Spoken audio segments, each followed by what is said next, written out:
नमस्कार। आज भी से जगन्नाथ कथा जगन्नाथ को नहीं एक रहस्यमय कथा। श्रीक्षेत्र है एक रहस्यमय स्थान एवं श्रीक्षेत्र यही रहस्यमय श्रीक्षेत्र रे आमर ठाकुर हेले संपूर्ण रहस्यमय। जगन्नाथ को तुम्हें तुमर पांडित्य रे गवेषणा लब्ध ज्ञान रे शास्त्र पुराण रे बा निजुकु पंडित ज्ञानी भाविबार भ्रम रे जगन्नाथ को आज जाए कहीं जानी पारि नाहंती, केबे भी जानी पारिबे नहीं। यह मोर दृढ़ विश्वास। सी एभली एक रहस्यमय ठाकुर तांको विषय रे जेते जानिबो इतिहासर पृष्ठा को जेते उल्टेइब तमे से रहस्यर सागर भितरे डूबी जीवो एवं तार कौन सी थल कूल कूल किनारा पाइब नहीं। ए विश्वास मोर अच्छी। तेबे जगन्नाथ कथा कहया पूर्व मु पुणी थरे छोटिया सूचनाटे दौची। आसंता एप्रिल 10, 11, 12 तीन दिन जाक तुलसीदास आश्रम रे मोर ध्यान शिविर हम। यही मार्च 31 तारिख हूँ शेष तारिख निजर ना पंजीकरण करने। आज है 28 तारिख मझिरे रहा आ 3 दिन 29, 30, 31 कहीं आसी ध्यान शिविर अटेंड करंतु। क्या बाध्य करा जाउनी। किंतु मु देखी ध्यान शिविर है पर अन्य माने काउलिया है कि फोन कर कहती बाबा केतले है आम जापैलुनी।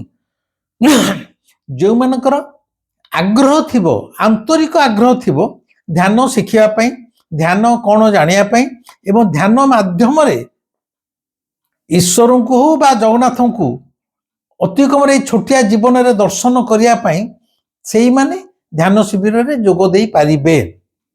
शेष तारीख आ 3 दिन रहा मार्च 31 तारीख। जो माने ध्यान शिविर रे जोग देवा चाहते से माने पप्पू महाराज संगे जोगाजोग करंतु। प्रतिदिन सकाळ 8 रु सकाळ 9 यही घंटाए भितर पप्पू महाराज को फोन करी निज नाम रेजिस्ट्रेशन करे नेबे। 31 तारीख शेष तारीख। पप्पू महाराज का नंबर मु आगु देइछि 943 793 1018। बर्तमान आसीबा आम विषय को। जगन्नाथ हेले एभली जने ठाकुर सी तुमर गाली बंद सब सही पारिबे। तेमे तांको चोर चंडाल कर गाली दियो। जगन्नाथ होचंती एभली ठाकुर। मु तो पुरीर मनीष पुरीर पिला मु निजे देखिछि शुणुछि। अन्य कौन सी ठाकुर को तुम गाली दे पारिबोनी। डर माडिबो महादेव को तुम गाली दे देबो। अरे बापा रे बापा। ईश्वर कहले आमे जहा बुझू आमे काहार की गाली दबार साहस रखि पारुनी। से पूरा ठाकुर काले रागी जिबे काले हमर कोन करि देबे। किंतु जगन्नाथ हेले हमर एभली निजर ठाकुर निज घरर मनीष। चोर चांडाल करी जे जहा पारे गाली दे पारे तू तारे बकी पारे। ठाकुर को आम जगन्नाथ के समस्ते आपण कहते ता नहीं। मु तो निजे कालू सहित तू तारे कथबार्ता करे कारण मोर से सांग। तेणु जगन्नाथ हेले एभली जने ठाकुर मनीष ठाकुर जहाँ को तुम निज घर मनीष भाया रागी गले मान अभिमान करि परिबो गाली दे परिबो तू तारे गाली दे परिबो। सेतिरे किछि बाच विचार नहीं बारण नहीं। किंतु से सबू सहिबे तुमर तुमर गाली सहिबे तुमर जहाँ दुर्भाषा भी भाषा भी सहिबे राग सहिबे अभिमान सहिबे। गोटे जिनस केवल जगन्नाथ सही पारंती ता कौन जानती काहारी गर्व सही पारंती नहीं। जदि किए गोटे अहंकार कला तार गर्वटा चूर्ण हवाटा थय। बेसी अतीत को जीवा दरकार नहीं। आमे ही सारथी की देखीचे तार अवस्था कौन है बारंडा दिकड़ा है। तुलसी पादर पकई से आसीला पुरी बुलिया जगन्नाथ को दर्शन कर निजुक तो भावी गोटे कौन मुंडी आ कौन सी आज मामू घर बाहर की चोर भाई लुचि सद्य गर्व रही आमर पांडु पांड्यान निजुक धरा को सरा मनैला स्वर्गर इंद्र भाविला तापाई ठाकुरंकर मंगल आलती अपेक्षा करागला पांडु पहुंचले मंगल आलती हब मंदिर भितर जहाँ भर्ती कला से मांस खाऊ तो गोरु मांस खाऊ तो सी झील को धरिक से नाचिला ठाकुर को ऑटो डाला बसिकी बुली बुली भिक मगेला भाभी मुख्यमंत्री हो अहंकार उबुटुब होता सी खाली होना ये नवीना भी होता आज दी जनकर अवस्था कौन देखुच बारंडा दिकड़ा केवल अहंकार फिर अहंकार जगन्नाथ को नहीं ये जो जगन्नाथ को नहीं जो अहंकार कहारी गर्व से सह करती सी निश्चित धराशायी हब तेणु जगन्नाथ कहारी अहंकार सहते गर्व सहते यही 200-300 वर्ष तले जगन्नाथ को नहीं जगन्नाथ गोटे तथाकथित भक्तर गर्व केमिति ठाकुर भांगी थिले ये आई माँ बुढ़ी माँ कहानी नुह यही श्रीक्षेत्र घटी जाइथिबा घटनाटा मु कहूची मु हुए तो कहीं जानी थिबे किंतु अधिकांश लोक जानी नथिबे मु कहया कथा से घटनाटा कौन पुरी मंदिर रे सेदिन भारी चहल पड़ जाइछि सबु पूजक सेवायत माने पंडा पढ़ियारी माने समस्ते चिंताग्रस्त कि कहीं समस्ते भावुचंती जे ठाकुर पाखे गोटे भोग लगे गोटे भक्तटे आसी बाहर हैदराबाद रु गोटे भक्त आसी सी कौच ठाकुर को भोग दब कि से भोगर मूल्य 1 लाख टंका हो भालिनी पड़ जाइए कौन एमती गोटे भोग लगे जार मूल्य 1 लाख टंका हो ये जो समय कथा से समय घीओ सेर को 2 टंका 3 टंका से सेर चलूला किलो चलू ना कि लिटर चल ना सेर आम पिला बेले भी सेर थिला सेरे डाली सेरे चाउल क्षीर गोटे पैसा हेले बर्तमान गोटे लिटर भी मिल जाऊला मु तो पिला बेले मैंने मु चतुर्थ पंचम पढ़ला बेले 2 टंका देले आम जेजे 2-3 किलो चुंगुड़ी माछ घर को आणुले जोड़े टंकार एने चुंगुड़ी किलो भल चुंगुड़ी किलो 400 टंका 600 टंका 800 टंका किले से 2 टंकार 3-4 किलो चुंगुड़ी आम घर को आसूला से समय थिला अधला पाहुला अणा भी चलूला मु बड़े स्कूल द्वितीय पढ़ला बेले कणा पैसा भी नहीं जाऊँ मिठाई खाया गोल तो मझीटा गोटे कणा थी ना कणा पैसा से समय एने खोजिले आ मिलबनी से अतीतटा स्मृति तेणु यही जो 200-300 वर्ष तलर भक्तर कथा कह से समय जिते सेरे घीर दाम टंकाए 2 टंका थिला क्षीर पैसाटे देले लिटरटे मिलूला चाउल जहाँ हो इतने सस्ता समय 1 लाख टंका एने तो 1 लाख टंका साधारण लोक मान 10 टंका 20 टंका भी हो गलानी लाख टंकार मूल्य आज किसी ना तेणु से समय जिते गोटे भक्त कही मु ठाकुर को चाहूँगी गोटे दिन भोग देवी जो भोगर मूल्य 1 लाख टंका हो यही चिंतार पड़ जाते समस्त सेवायत माने पंडा पढ़ियारी माने पुरोहित पूजक माने सी कहूँ तुम कह कौ भोगटा तुम एमती लगे मु लाख टंका देदेवी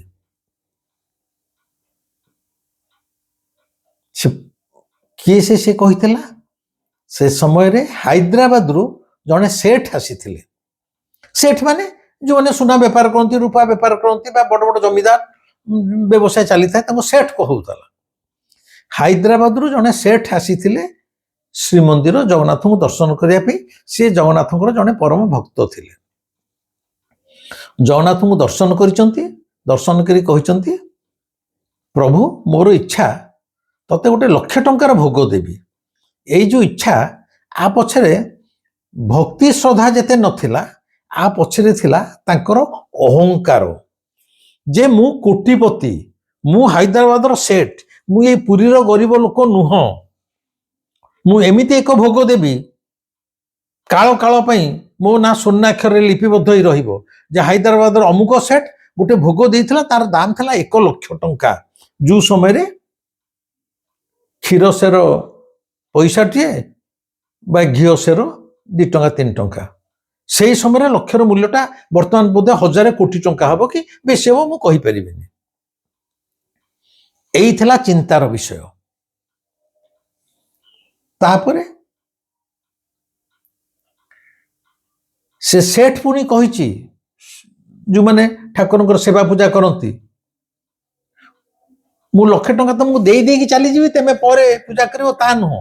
କାରଣ ସାଧାରଣତଃ ଆଜି ଯାଏ ମଧ୍ୟ ଏମିତି କିଛି ମାରୁଆଡ଼ି ବଡ଼ଲୋକ ଆସନ୍ତି, ସେଠ ଆସନ୍ତି, ବେପାରୀ ଆସନ୍ତି, ସେମାନେ ତାଙ୍କର ଯିଏ କୌଳିକ ପଣ୍ଡା ଥିବ ତାକୁ କହିବେ ମୁଁ ତତେ 1,00,000 ଟଙ୍କା ଦେଇଦେଲି, ଏଇ ସୁଧରେ ତୁ ପ୍ରତିଦିନ ଠାକୁରଙ୍କ ପାଖରେ ଅମୁକ ଭୋଗଟା ଲଗେଇବୁ, କି ମାସେକରେ ତୁ ଏଇ ଭୋଗଟା ଲଗେଇବୁ, ଏଇ ସୁଧରେ ମୁଁ ତତେ 1,00,000 ଟଙ୍କା ଦେଇ କହି ସେମିତି ଚାଲି ଯାଆନ୍ତି।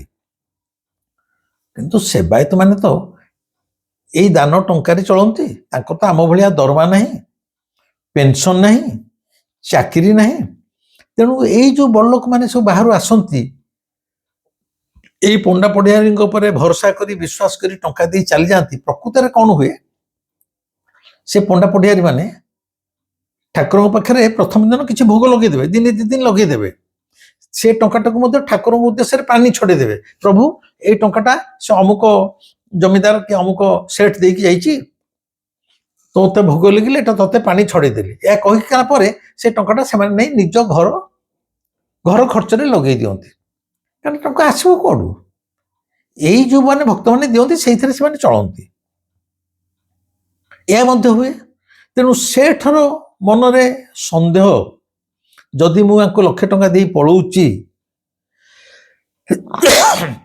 କାଳେ ଏମାନେ ଭୋଗ ଲଗେଇବେନି, ମୁଁ ଚାଲିଗଲା ପରେ ମାନେ ଠକିଦେବେ। ତେଣୁ ସେଠ କହୁଛି ତମେ ଠିକ କର କୋଉ ଭୋଗ ଲଗେଇବ, କିନ୍ତୁ ଭୋଗର ମୂଲ୍ୟ 1,00,000 ଟଙ୍କା ହେଇଥିବା ଦରକାର।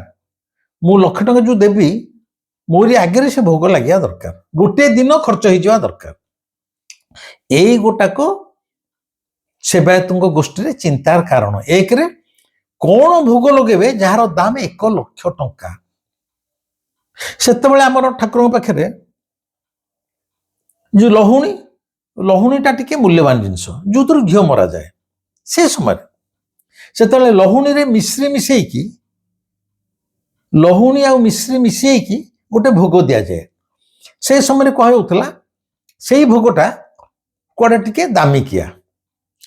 ଆରେ ଦାମିକିଆ ମାନେ କେତେ ହବ ଟଙ୍କା? ସେ ସମୟରେ 10,000 ବି ହଉ, 10,000 ମାନେ ବର୍ତ୍ତମାନ ସମୟରେ ସେଟା 10 ଲକ୍ଷ କି କୋଟିଏ ହେଇଯିବ।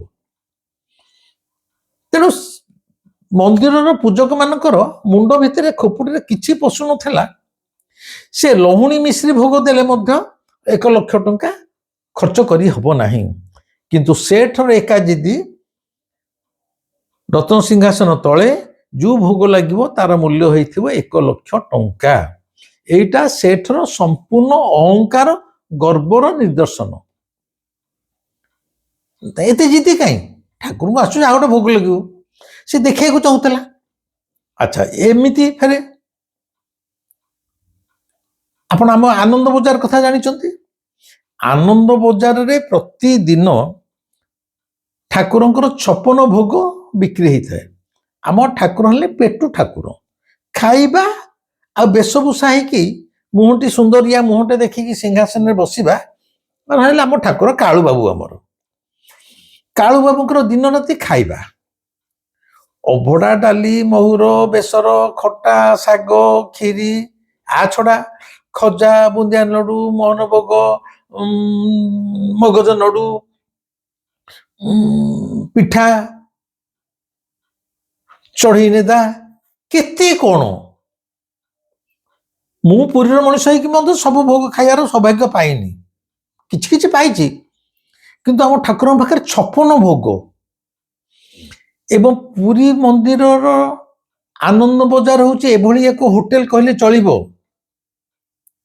ଯୋଉଠିକି ପ୍ରତିଦିନ ଯେତେ ଲକ୍ଷ ଲକ୍ଷ ଲୋକ ଆସନ୍ତୁ କେହି ଭୋକରେ ଯାଆନ୍ତି ନାହିଁ, ସମସ୍ତେ ପେଟ ପୁରା ଖାଇକି ଯାଆନ୍ତି। ଜଗନ୍ନାଥଙ୍କର ରୋଷଶାଳା ଏଭଳି ଏକ ହୋଟେଲ ଏବଂ ଆନନ୍ଦ ବଜାର ଏଭଳି ଏକ ହୋଟେଲର ଡାଇନିଂ ଟେବୁଲ ପ୍ରତିଦିନ ଆରେ ଆଜି 2 ଲକ୍ଷ ଆସିବେ କିଏ କଣ ଜାଣିଛି, କିନ୍ତୁ କେହି ଉପାସରେ ଯାଇପାରିବେନି। ବିଶ୍ୱରେ ଏଭଳି ଏକ ଖାଇବା ପିଇବାର ହୋଟେଲ କୋଉଠି ନାହିଁ। ଇଏ ହେଲା ଆମର କାଳୁ। ଆସ, ଲକ୍ଷ ଲକ୍ଷ ଲୋକ ଆସ, ସମସ୍ତେ ଖାଇବ। ଏମାନେ କହିଲେ ସେବାୟତ ମାନେ ଇଏ ସେଠକୁ ଯେ ହାଇଦ୍ରାବାଦରୁ ଆସିଛି, ଆପଣ 1,00,000 ଟଙ୍କା ଦେଇ ଦିଅନ୍ତୁ, ଆମେ 56 ଭୋଗ କରିବୁ, ଲୋକ ଦେଖିବେ ଜାଣିବେ। ଇଏ କହିଲା 1,00,000 ଟଙ୍କାରେ ତମେ 10 ପ୍ରକାର ଭୋଗ କରିବ, ତାକୁ ଆନନ୍ଦ ବଜାରରେ ଲୋକ ଖାଇବେ, ମୁଁ ସେଥିରେ ବି ରାଜି ନୁହଁ। ମୋର ଦରକାର ଗୋଟିଏ ଭୋଗ ହବ ଯାହାର ମୂଲ୍ୟ ହେଇଥିବ 1,00,000 ଟଙ୍କା। ଜିତି ଆଉ କଣ, ମାନେ ଦେଖେଇ ହଉଛି ଯେ ମୁଁ ଏମିତି ଦେଇପାରେ ଆଉ କଣ। ସେଥିରୁ ସେବାୟତ ମାନେ ଠିକ କରିଛନ୍ତି, ମାନେ ପୂଜକ ଯାହାକୁ ପଣ୍ଡା ଯୋଉମାନଙ୍କୁ ଦାୟିତ୍ୱ କେହି କହୁଛି ମୁଁ 1,00,000 ଟଙ୍କା ଦେବି ବୋଲି, ଯେଉଁମାନେ সেই ସମୟରେ ମନ୍ଦିରରେ ଦାୟିତ୍ୱରେ ଥିଲେ ସେମାନେ କହିଲେ ଆମର ତ ମୁଣ୍ଡରେ କିଛି ବୁଦ୍ଧି ଦୁସୁନି, ସବୁଠୁ ବେଷ୍ଟ ହବ ସ୍ୱୟଂ ଜଗନ୍ନାଥଙ୍କୁ ପଚାରିଦେବା। ସେ ଅନୁସାରେ ଜଗନ୍ନାଥଙ୍କ ପାଖରେ ତାଙ୍କର ମୁଖ୍ୟ ପୂଜକ ଅଧିଆ ପଡ଼ିଛନ୍ତି। ଅଧିଆ ପଡ଼ିଛନ୍ତି ଜାଣନ୍ତି, ଲମ୍ବ ହେଇକି ପଡ଼ିଯିବ, ପ୍ରଭୁ ପାଖରେ ପ୍ରାର୍ଥନା କରିବ ଆମେ ଏହା ଚାହୁଁଛୁ ବୋଲି ତୋ ପାଖରୁ ତୁ ଉତ୍ତର ଦେ। ଯେମିତି ନବକଳେବର ବେଳେ ଦାରୁ କୋଉଠି ମିଳିବ, ଓଡ଼ିଶାର କୋଉ କୋଉ ଜାଗାରେ ଦାରୁ ମିଳିବ, ଯୋଉ ଦାରୁରେ ନୂଆ ଜଗନ୍ନାଥ ତିଆରି ହେବେ, ସେଥିପାଇଁ ଆମର ଦଇତାପତି ମାନେ ଯାଇକି କାକଟପୁର ମଙ୍ଗଳାଙ୍କ ପାଖରେ ଅଧିଆ ପଡ଼ନ୍ତି, ତାକୁ କୁହନ୍ତି ଅଧିଆ। ନ ଖାଇ ନ ପିଇ ଉପାସରେ ଠାକୁରଙ୍କ ପାଖରେ ସମର୍ପଣ ଭାବରେ ତଳେ ପଡ଼ିଯିବା। କେତେବେଳେ ନା କେତେବେଳେ ଠାକୁର ସ୍ୱପ୍ନେଇବେ ବା ମା ମଙ୍ଗଳା ସ୍ୱପ୍ନେଇବେ ଏବଂ ତାଙ୍କ ସ୍ୱପ୍ନ ନିର୍ଦ୍ଦେଶ ଅନୁସାରେ ଦାରୁ ସଂଗ୍ରହ କରାଯାଇଥାଏ। ଠିକ ସେମିତି ସେଦିନ ପୁରୀ ମନ୍ଦିରରେ ସେଦିନ ମାନେ ଆ ଭିତରେ 3-4 ଦିନ ଚାଲି ଯାଇଛି, ତାଙ୍କ ପୂଜକ ଠାକୁରଙ୍କ ପାଖରେ ଅଧିଆ ପଇଲେ ଯେ ପ୍ରଭୁ ତମେ କୁହ ତମେ କଣ 1,00,000 ଟଙ୍କାର ଭୋଗ ଖାଇବାକୁ ଚାହୁଁଛ। ଏଣେ ଇଏ ତରତର ହଉଛି କିଏ ସେଠ, ସେ ତାର ବେପାର ବଣିଜ ଛାଡ଼ିକି ଆସିଛି ଓଡ଼ିଶା, ଯେତେ ଜଲ୍ଦି ଭୋଗଟା ଲଗେଇଦବ ସେ ତା ଦେଶକୁ ଫେରିଯିବ, କାରଣ ସେଠି ତାର ପ୍ରତିଦିନ କୋଟି କୋଟି ଟଙ୍କାର ବେପାର ମାନ୍ଦା ହଉଛି, ସେ ଚାହୁଁଛି ତା ବେପାର ସ୍ଥଳୀକି ଫେରିଯିବା ପାଇଁ। ସିଏ ବି ବ୍ୟସ୍ତ ହେଇପଡ଼ିଲାଣି। ତାଙ୍କୁ ଆସି କୁହାଇଗଲା ଆଉ ବ୍ୟସ୍ତ ହୁଅନ୍ତୁନି, ଆମର ଯେ ମୁଖ୍ୟ ପୂଜକ ସେ ଠାକୁରଙ୍କ ପାଖରେ ଅଧିଆ ପଡ଼ିଛନ୍ତି, ଠାକୁରଙ୍କୁ ପଚରା ହେଇଯିବ ସେ କଣ ଖାଇବାକୁ ଚାହୁଁଛନ୍ତି। ସେଠର ମନ ପ୍ରେମ ପୁରା ଠିକ, ମାନେ ମୁଁ ଏମିତି ଭୋଗ ଦେବି ଠାକୁର ଯାହା ଚାହିଁବେ ମୁଁ ତାକୁ ହିଁ ଦେବି, ତାହେଲେ ମୋ ମନସ୍କାମନା ବି ପୂର୍ଣ୍ଣ ହବ। ଦିନେ ଗଲା, 3 ଦିନ ଗଲା, 4 ଦିନ ଗଲା, 5 ଦିନ ଗଲା, ଏଇ ଭାରି ବ୍ୟସ୍ତ ହଉଛି କଣ ଠାକୁର କହିଲେ କି ନ କହିଲେ। ଠିକ ଏତେବେଳକୁ 5-6 ଦିନ ପରେ ପୂଜକ ଆସି ପହଞ୍ଚିଲେ ସେଠ ପାଖରେ। ପୂଜକଙ୍କୁ ଦେଖି ସେଠ ମନଟା କୁଣ୍ଢେମୋଟ ହେଇଗଲା, କଣ କଣ ଠାକୁର କଣ କହିଲେ ଖାଇବା ପାଇଁ। ତା ଭିତରେ ଗୋଟେ କୌତୂହଳୀ ଭାବ, ଉଦ୍ବିଗ୍ନ। ଠାକୁର ଏଣେ କହିଛନ୍ତି କାହାକୁ, ଯିଏ ଅଧିଆ ପଡ଼ିଥିଲେ, ଯୋଉ ବ୍ୟକ୍ତି ବିଶେଷ ଅଧିଆ ପଡ଼ିଥିଲେ, ଜଗନ୍ନାଥ ତାକୁ କହିଛନ୍ତି ଆରେ ଦେଖ ତୁ ଯାଇ ସେ ସେଠକୁ କହିବୁ ମୋର ଖଣ୍ଡେ ଖାଲି ପାନ ଖାଇବାକୁ ଇଚ୍ଛା ହଉଛି, ଖଣ୍ଡିଏ ପାନ, ତାକୁ କହିବୁ ସେ ମତେ ଖଣ୍ଡିଏ ପାନ ଦବ, ମୁଁ ପାନ ଖଣ୍ଡେ ଖାଇବି। ପାନ ଖଣ୍ଡେ ଖାଇସାରି ମୋ ମନଟା ଟିକେ ପ୍ରେମ ହେଇଗଲା ପରେ ତାପରେ କଣ ଖାଇବି 1,00,000 ଟଙ୍କାର ତାକୁ କହିବି, ପ୍ରଥମେ ସେ ମତେ ଖଣ୍ଡେ ପାନ ଦଉ। ଇଏ ଯେ ଅଧିଆ ପଡ଼ିଥିଲେ ସେ କହିଲେ ପ୍ରଭୁ ଏତିକି କହିବି ନା, ହଁ ପାନ ଯେ ଅର୍ଡିନାରୀ ଯେକୌଣସି ପାନ ନୁହଁ, ଆମର ଯେମିତି ସାଧା ପାନ, ବିଡିଆ ପାନ, ଗୁଣ୍ଡି ପାନ, ଯେମିତି ଆପଣ ତ ଜାଣିଛନ୍ତି ଆମର ମନ୍ଦିରରେ ପ୍ରତିଦିନ ବର୍ତ୍ତମାନ ଯାଏଁ ଗୋଟେ ବିଧି ଅଛି, ରାତିରେ ଠାକୁର ଶୋଇବାକୁ ଯିବା ପୂର୍ବରୁ ଶେଷ ଭୋଗଟା ହେଉଛି 3ଟା ପାନ, 3ଟି ବିଡ଼ିଆ ପାନ। ବିଡ଼ିଆ ପାନ ମାନେ ଯେଉଁଥିରେ ଚୂନ ଲାଗେନି, ଗୁଆ ମସଲା ଫସଲା ଦିଆହେଇଥିବ, ଜଗନ୍ନାଥ ବଳଭଦ୍ର ସୁଭଦ୍ରାଙ୍କ ପାଖରେ, ସେଇଟା ହେଉଛି ଶେଷ ଭୋଗ।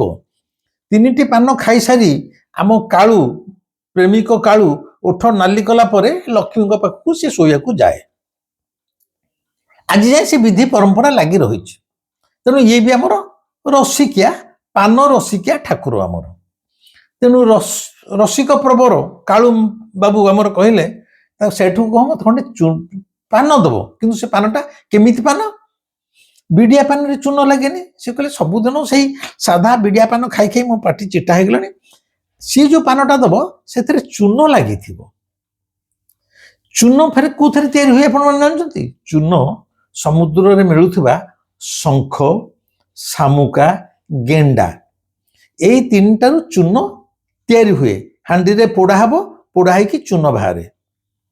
ଯେଉଁମାନେ ଚୂନ, ମୁଁ ପିଲାବେଳେ ଦେଖିଛି ଆମ ଘର ପାଖରେ ଚୂନ ହାଣ୍ଡି ମାନେ ଇଏ ଥିଲା ତିଆରି ହବା। ତେଣୁ ଚୂନ ସାଧାରଣତଃ ସମୁଦ୍ରର ଗେଣ୍ଡା, ଶାମୁକା, ଶଙ୍ଖକୁ ପୋଡ଼ା ହେଇକି ତାପରେ ଚୂନ ତିଆରି ହୁଏ, ଯୋଉଟା ପାନରେ ଲାଗେ। ଜଗନ୍ନାଥ କହିଲେ, ଯିଏ ଅଧ୍ୟାୟ ପଡ଼ିଥିଲେ ତାଙ୍କୁ, ଯେ ମୁଁ ଆଉ ବିଡ଼ିଆ ପାନ ଖାଇକି ପାଟି ଚିଟା ହେଇଗଲାଣି, ମୁଁ ଟିକେ ଚୂନ ଲଗା ପାନ ଖାଇବି। କିନ୍ତୁ ସେ ଚୂନଟା କୋଉ ଚୂନ?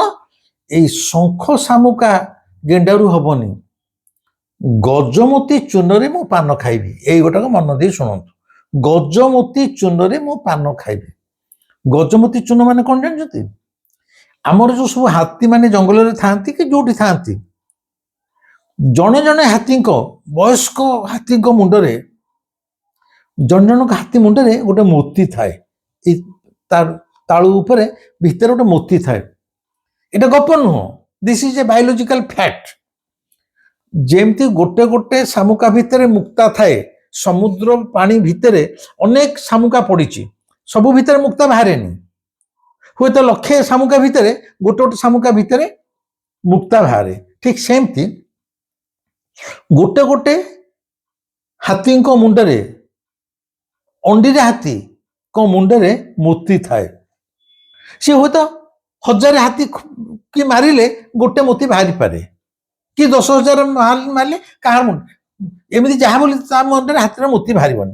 ତେଣୁ ଗୋଟେ ମୋତି କି ପାଇବାକୁ ଗଲେ ତମକୁ 1000 2000 ହାତୀକି ମାରିବ, ମାରିକି ତାଙ୍କ ମୁଣ୍ଡ ଭିତରୁ ଦେଖିଲେ ହୁଏତ ଗୋଟେ ମୋତି ବାହାରିପାରେ। ଜଗନ୍ନାଥ କହୁଛନ୍ତି, ସେ ସେଠକୁ କହିବୁ ମୁଁ ଗଜମୋତି ଚୂନ ଲଗା ପାନ ଖାଇବି। ମାନେ ସେ ହାତୀ ମୁଣ୍ଡରେ ଯୋଉ ମୋତି ଅଛି, ସେଇ ତାକୁ ହିଁ ପୋଡ଼ିକି ସେଥିରୁ ଚୂନ ତିଆରି ହବ, ସେଇ ଚୂନଟାରେ ପାନ ଲାଗିବ, ମୁଁ ସେଇ ପାନ ଖଣ୍ଡ ଖାଇବି। ଗଜମୋତି ଚୂନରେ ମୁଁ ଖଣ୍ଡିଏ ପାନ ଖାଇବି। ସେଠାକୁ ସେତିକି ଦଉ, ସେ ପାନ ଖାଇସାରିଲା ପରେ ମୁଁ କହିବି ଆଉ ଲକ୍ଷେ ଟଙ୍କାର ଜିନିଷ ମୁଁ କଣ ଖାଇବି। ସେठ ପାଖରେ ଆସିକି ଯେତେବେଳେ ଅଧ୍ୟାୟ ପଡ଼ିଥିବା ପୂଜକ ଆସି ପହଞ୍ଚନ୍ତି, ସେଠ କହିଲେ କଣ ଜଗନ୍ନାଥ କଣ କହିଲେ?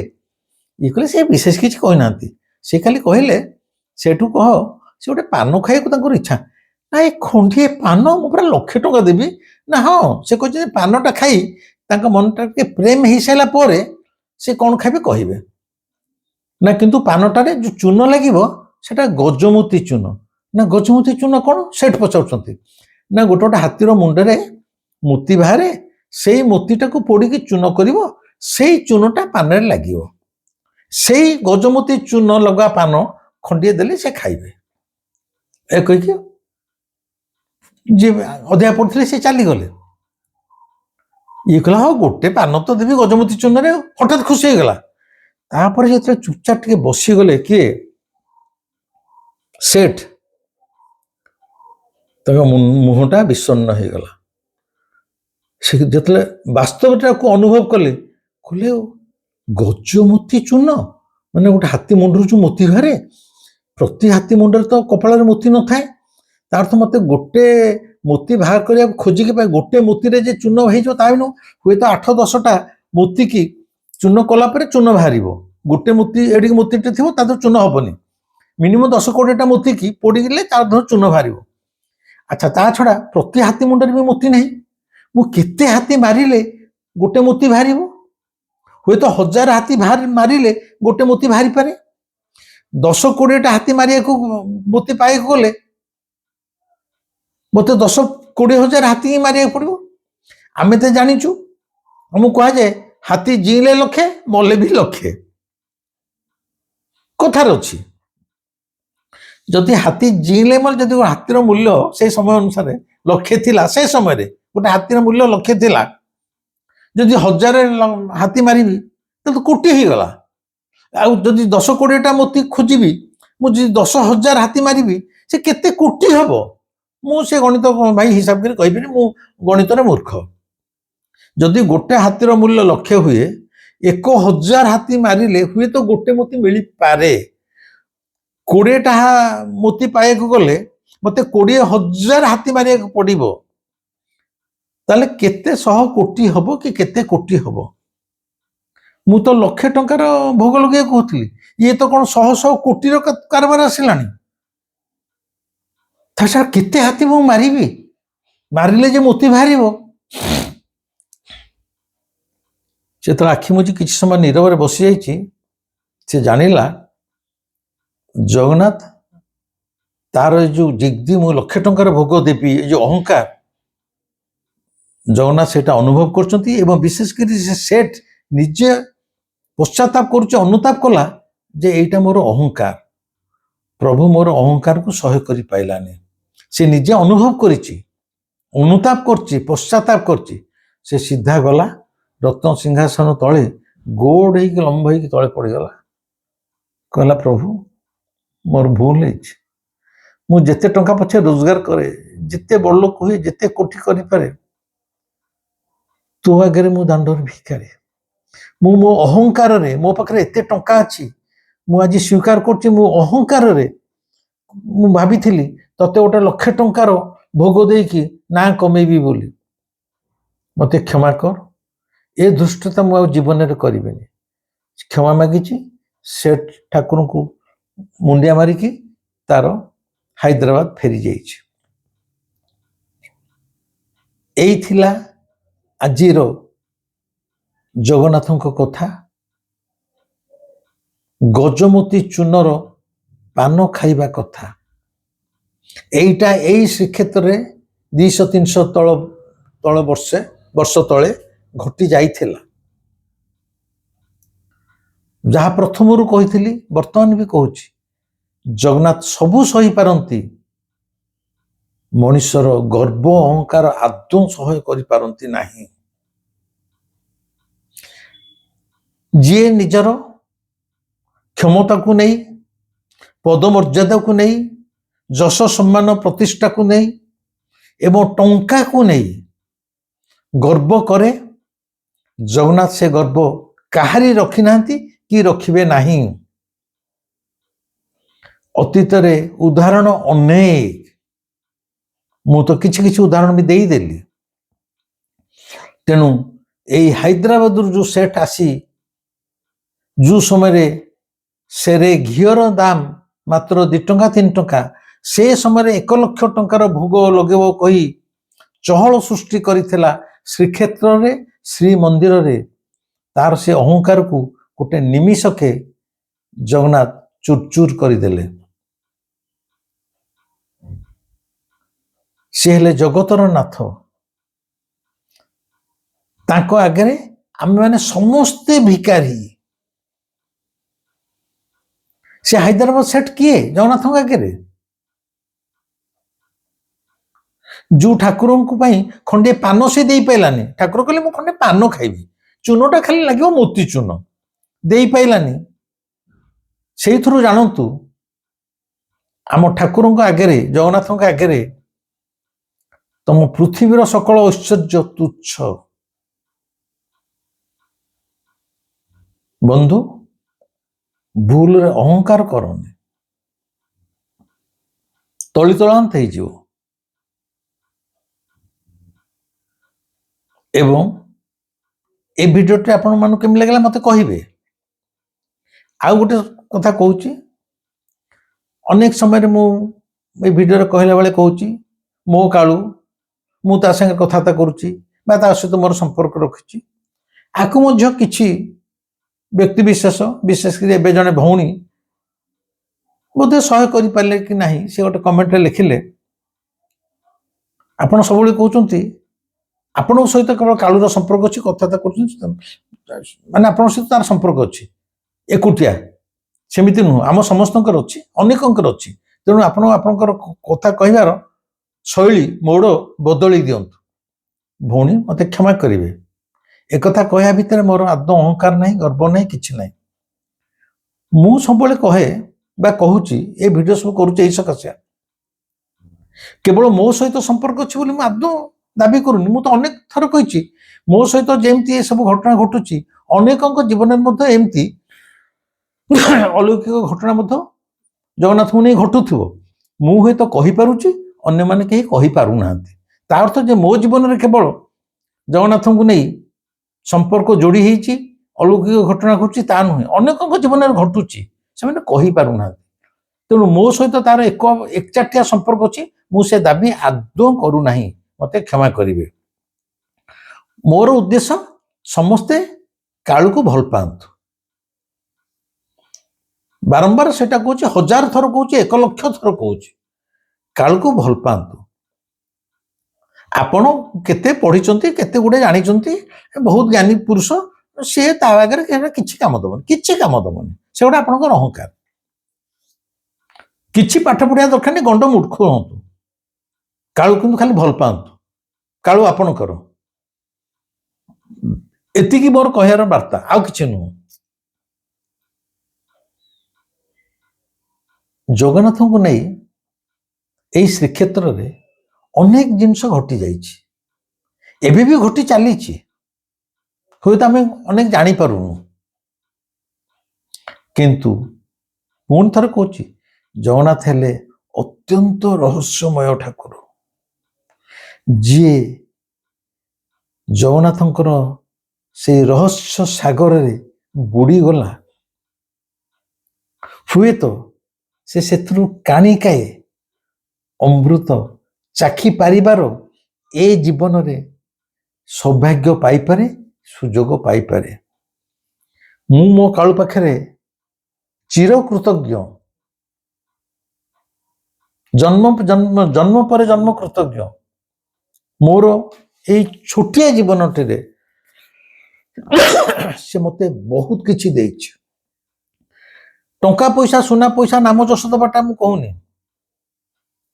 ମୋ ସହିତ ସେ ସମ୍ପର୍କ ରଖିଛି। ଅନ୍ତତଃ ପକ୍ଷେ ମୁଁ ତା ସହିତ ଟିକେ କଥାବାର୍ତ୍ତା କରିପାରୁଛି। ଆଜି ପାଇଁ ରହୁଛି। ଏ ଭିଡ଼ିଓଟି କେମିତି ଲାଗିଲା ମତେ ନିଶ୍ଚୟ ଜଣେଇବେ, ଲାଇକ୍ କରିବେ, ଦୟାକରି ସେୟାର କରନ୍ତୁ, ସେୟାର କରନ୍ତୁ। କିଏ ଗାଳି ଦଉ, କିଏ ଗ୍ରହଣ କରୁ ନ କରୁ, ସେୟାର କରନ୍ତୁ। ଅନେକ କହୁଛନ୍ତି ନା ସେମାନେ ତାଙ୍କର ଜଗନ୍ନାଥ ପ୍ରତି ବିଶ୍ୱାସ ନାହିଁ, ଆମକୁ ଭଲ ଲାଗୁନି ସେୟାର କରିବା ପାଇଁ। ଆରେ একটা ଶୁଣୁ ଶୁଣୁ କେତେବେଳେ ଜଗନ୍ନାଥଙ୍କୁ ବି ସେ ଭଲ ପାଇ ବସିବେ, ତା କିଏ କହିପାରିବ? ତେଣୁ କାହାକୁ ଭଲ ଲାଗୁ ନ ଲାଗୁ, ଆପଣଙ୍କ କାମ ହେଲା ଆପଣ ସେୟାର କରିବା। ଇଚ୍ଛା ହେଲେ ସବସ୍କ୍ରାଇବ କରିବେ, ନହେଲେ ମୋର କିଛି ଦୁଃଖ ନାହିଁ। ଆଜି ପାଇଁ ରହୁଛି। ପୁଣି ଶେଷ ଥର କହୁଛି, ଏଇ ମାର୍ଚ୍ଚ 31 ଆଉ 3 ଦିନ ରହିଲା, ଧ୍ୟାନ ଶିବିରର ରେଜିଷ୍ଟ୍ରେସନ ଶେଷ ତାରିଖ। ଯେଉଁମାନେ ଚାହୁଁଛନ୍ତି ଧ୍ୟାନ ଶିଖିବା ପାଇଁ, ସେମାନେ ପପୁ ମହାରାଜଙ୍କ ସହିତ ସମ୍ପର୍କ ରଖି ନାମ ରେଜିଷ୍ଟ୍ରେସନ କରିଦିଅନ୍ତୁ, ସକାଳ 8ଟାରୁ ସକାଳ 9ଟା ଭିତରେ। ରହିଲି, ନମସ୍କାର।